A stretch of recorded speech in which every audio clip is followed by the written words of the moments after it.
Have you ever felt like life was passing right in front of your eyes and you weren't doing a thing about it? Waking up late, scrolling on your phone, playing one more game, watching one more video, telling yourself, I'll start in a little bit, but that little bit never comes.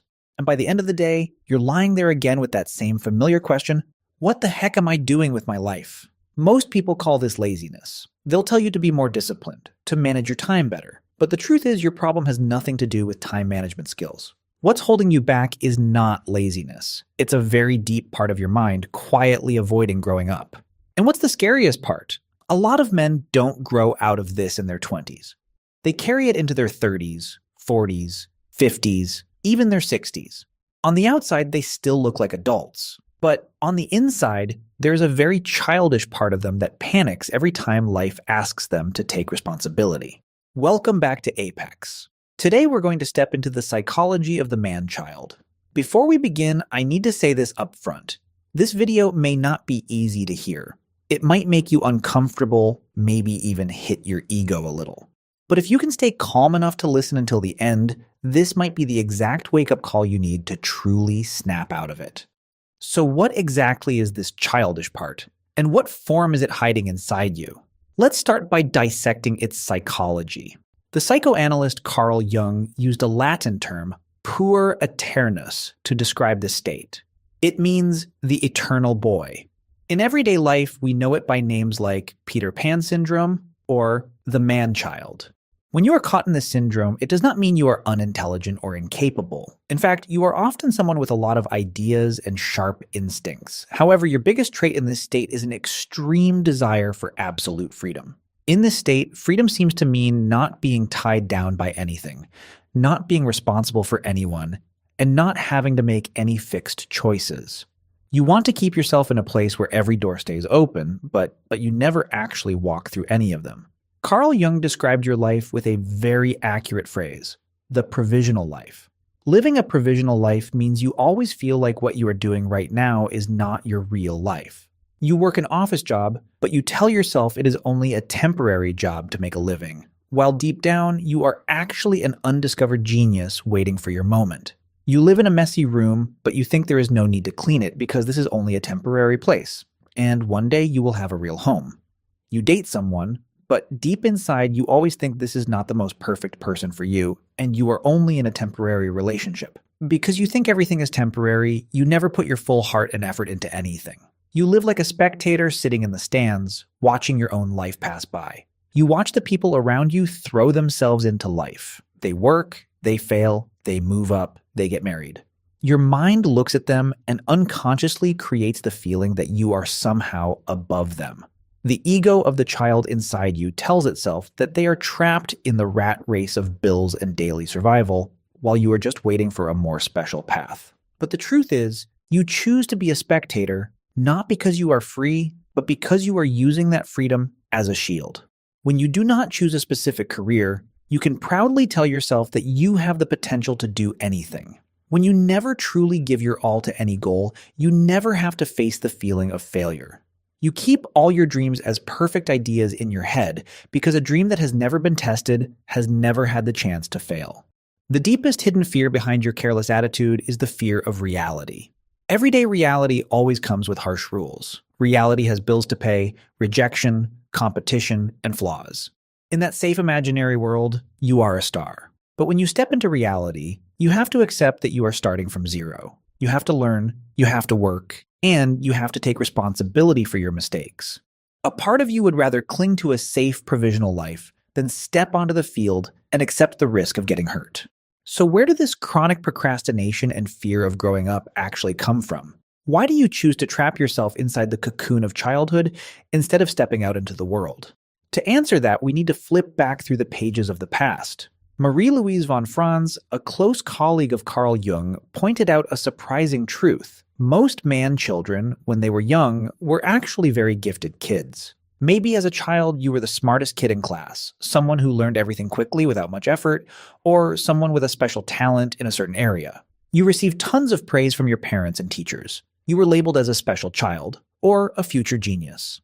These early compliments accidentally created a dangerous psychological trap. You began to build your entire sense of self-worth around being outstanding and full of great potential. You believed you were different from the rest of the world. However, the tragedy begins when you enter adulthood and have to face real society. In the school of life, potential is no longer something that gets rewarded. The real world only recognizes results and persistence. When you start a new job or a new project, you cannot be great right away. You will make mistakes, you will be rejected, and you will see that there are many other people who are better than you. For someone who grew up believing they were special, these experiences feel like a direct threat to your ego. The feeling that you are not good enough, the feeling of being rejected, hurts deeply. And to protect that wounded ego, your mind activates an automatic defense mechanism. That mechanism is procrastination. You start telling yourself, I have not succeeded only because I have not truly started taking things seriously yet, not because I am not good enough. When you delay applying for jobs, delay writing that book, delay learning a new skill, what you are really doing is protecting the illusion of your own ability. As long as you have not started, you still have the right to believe that if you did start, you would definitely become the best. At this point, procrastination is not simply laziness. It is a psychological strategy that helps you avoid facing your actual level of ability. Look at the story of Icarus in mythology. He was given a pair of wax wings to escape from the island where he was trapped, but he refused to respect the limits.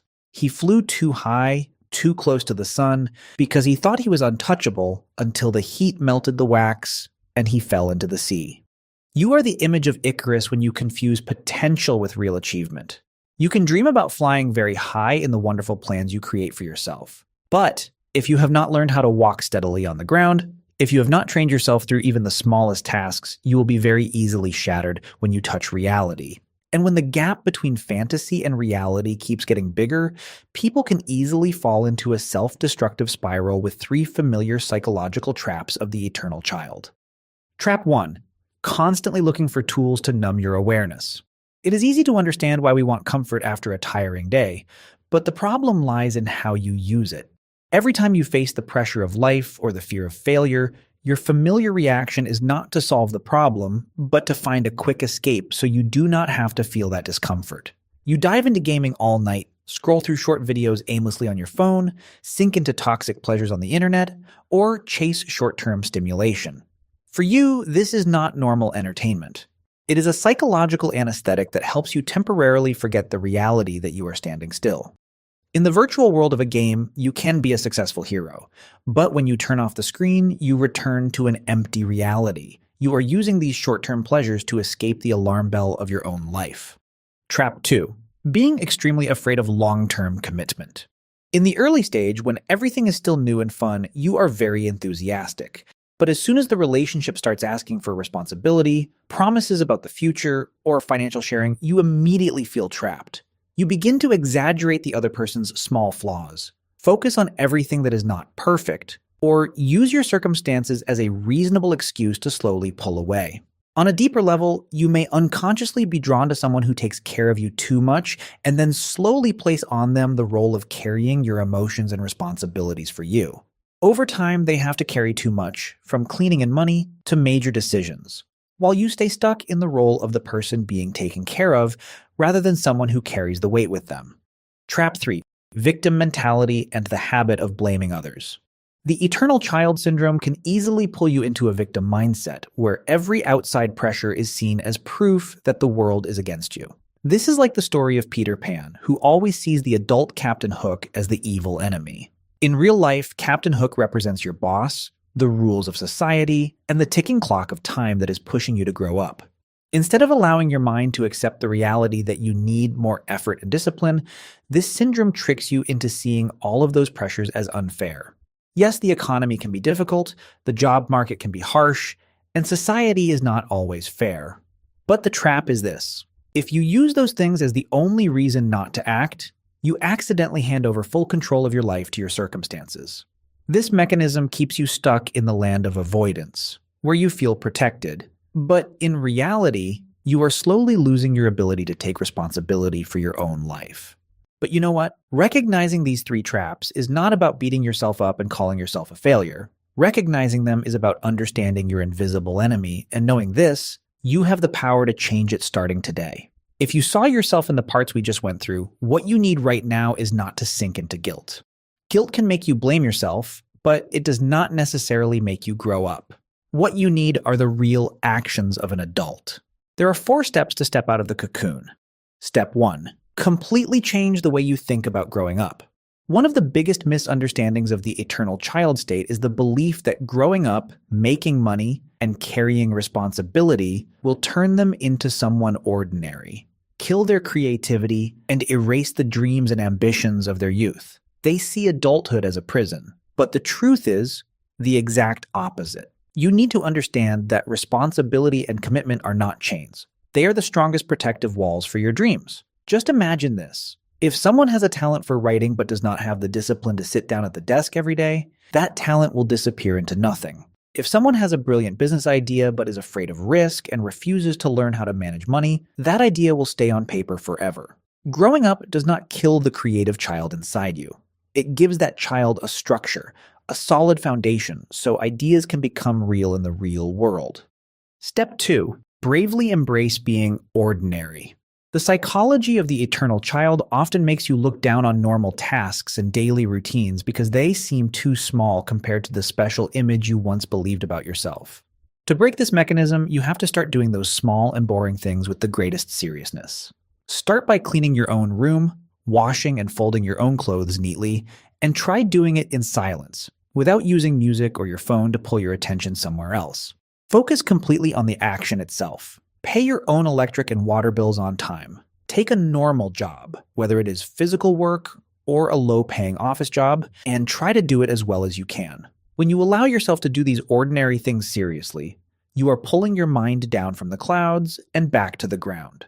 You are directly interacting with reality and realizing that the world does not stop just because you are avoiding it or because you are not ready. Step 3. Practice exposure therapy with failure.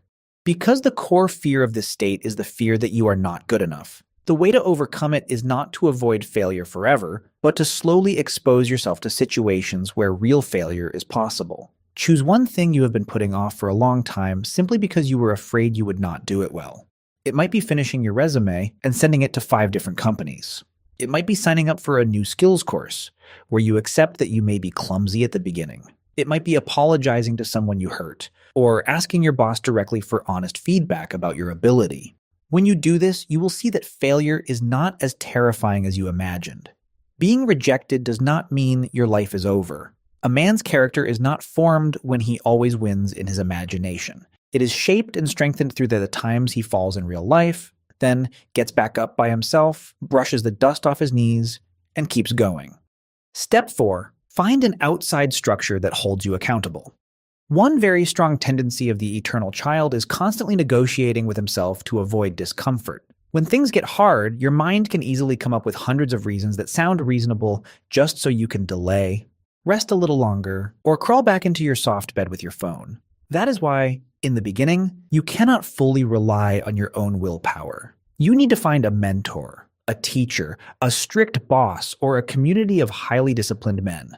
Find people who are honest enough to point out when you are making excuses, serious enough not to pamper your procrastination, and demanding enough to expect you to finish what you promised. The pressure of a disciplined environment and the supervision of the people around you will be what keeps your feet on the ground whenever the child inside you wants to fly back into the fantasy world. These 4 steps are not easy, but they are a very practical path for you to start pulling yourself back into real life. Do not let your potential stay forever in the words almost. Do not wait until the end of your life, look back, and have nothing but regret. The difference between a person with real achievements and a person forever trapped in potential is not natural talent. It is whether you dare to step out of the imaginary world and face the scratches of reality.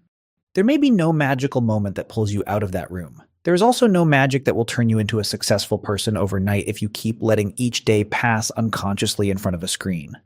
Maybe you have lived too long on the surface of life, inside a feeling of safety that seems comfortable but has been quietly trapping you. Now, it is time to step into the deep waters of reality. And before we close today's video, think carefully about a quote from Carl Jung. The greatest burden a child must bear is the unlived life of its parents. If you keep avoiding life and living temporarily today, what you lose is not just time. Little by little, that helplessness and regret can accidentally become something you carry into love, family, friendship, and even the way you treat the next generation. If you saw yourself in today's story, hit like and subscribe so you and Apex can keep decoding the deepest hidden corners of the mind together. And if you recognize the shadow of someone you love in the world of the eternal child, send this video to them as a respectful wake-up call so both of you can grow together. Thank you for being